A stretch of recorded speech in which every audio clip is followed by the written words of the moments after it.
Hi, this is Elizabeth, and this is video number 3 for social justice. In the Bible, it actually says in Philippians 2:4, let each of you look not only to your own interest, but to the interest of others.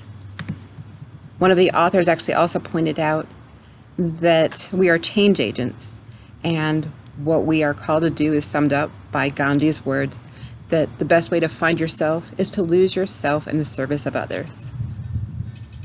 Through life experiences, I wish to be an advocate through my services. That is my calling. I wish to fight for those that have been oppressed and abused, and to give them access and equity.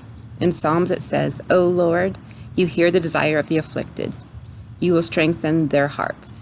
You will incline your ear to do justice to the fatherless and the oppressed, so that man who is on earth may strike terror no more. Psalms 10:17 and 18. When I went to get assistance as a victim of domestic violence, I ran into roadblock after roadblock. I fortunately was blessed enough to have a network of family and friends that supported me, and an education, many things that others that are faced with that same predicament do not have. I believe that every individual should have access. In the words of the author of Values in Social Justice, the ability for clients and those within their family system to access services, resources, information, power, and knowledge critical to self-determination and healthy development. I lost my job, my salary, my benefits in the middle of my divorce from my abuser as a result of all of his drama. I fought hard to get help and to get in therapy, but it meant a lot of sacrifices and working part-time jobs so that I could actually schedule therapy. This is not practical for so many individuals that face these hardships. Taking time away from work to get to therapy is not a reality. When you're faced with paying for food or therapy, you choose food. And when you're faced with making the electric bills work, you're going to choose that over finding healing. This often puts people back in survival mode or going back to abusers just to survive. Speaking as the author of the article, Self-Care for the Activist Counselor, they said, we rely on peer support, faculty advisors, family members, friends, and faith communities. At times, however, these normal sources of support and encouragement do not align with the activist mentality.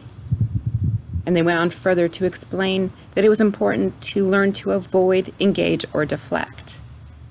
I have learned the normal steps of basic self-care. I run, I walk, take bubble baths, I read, and I participate in Bible studies. I actually schedule my social life to learn to have one once again.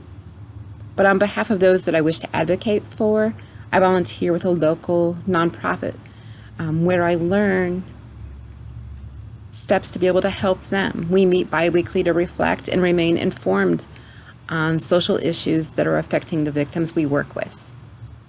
At times, progress, I know that I'm going to have to learn to have a voice for them that don't have a voice, but I still feel like I'm finding my own right now. I know that the steps of avoidance, engagement, and deflection will be improved upon as life goes on. There are times that I err on the side of avoidance, more times than not, as I am fearful of conflict. But then I look to God. I know that He has given me a spirit. He has not given me a spirit of fear, but of power and of love and of sound mind. And so those moments when I give up, I look to Hebrews, where it says, do not neglect to do good and to share what you have, for such sacrifices are pleasing to God. And in 1 John 3:17, but if anyone has the world's goods and sees his brother in need, yet closes his heart against him, how does God's love abide in him? Thank you.